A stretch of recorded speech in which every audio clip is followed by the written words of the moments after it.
il y avait une grande nouvelle à vous apporter, eh bien la voilà. Et je vous le lis. Bob Denard a libéré le président Saïd Mohamed Johar. Je vous rappelle, c'est le président qui était en titre et qu'il avait fait tomber, qu'il détenait depuis une semaine pour le remettre à l'ambassade de France. De la même façon, il s'est rendu aux forces françaises intervenues mercredi dans l'archipel de l'océan Indien.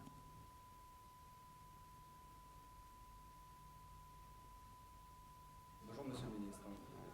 Bonjour. Et après cet événement douloureux, le Premier ministre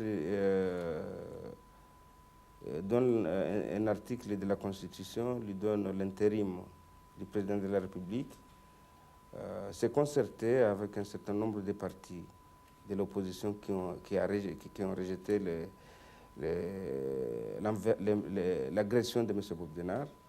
Ils ont constitué un gouvernement, à l'heure qu'il est, ce gouvernement qui a la charge d'assurer la stabilité du pays, un gouvernement qui aura la charge dans les jours à venir de préparer des élections libres et démocratiques, parce que il faudrait souligner que M. Johar là, arrive presque au terme de son mandat.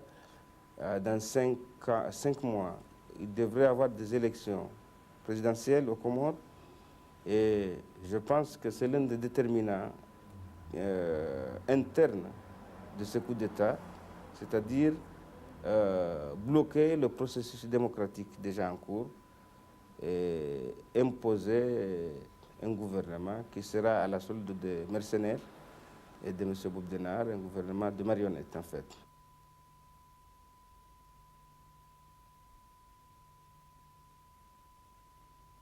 On propose que cette fois-ci, on ne commence pas par les élections. Il y a un gouvernement provisoire qui a été mis sur place, un gouvernement d'union nationale.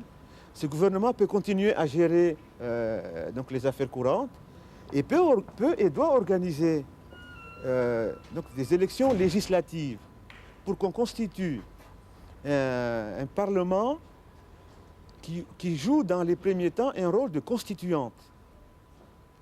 Ainsi, donc on aura le temps d'un apaisement et tout le monde, sans exclusion, y compris de ceux qui ont cru s'acoquiner avec les putschistes, comme Kamal et Taki, y compris eux, pourront après participer, comme tout le monde, aux différentes, à la vie politique nationale. Donc ce que nous préconisons, c'est que on règle la crise actuelle autrement que par le passé, pour rompre le cycle que moi j'appelle infernal. Je crois que tout le monde le sait, que Bob Denard était le bras droit des coups d'État dans les pays africains et surtout dans les pays francophones. Et jusqu'à là, Bob Denard a été toujours connu comme le mercenaire du régime français.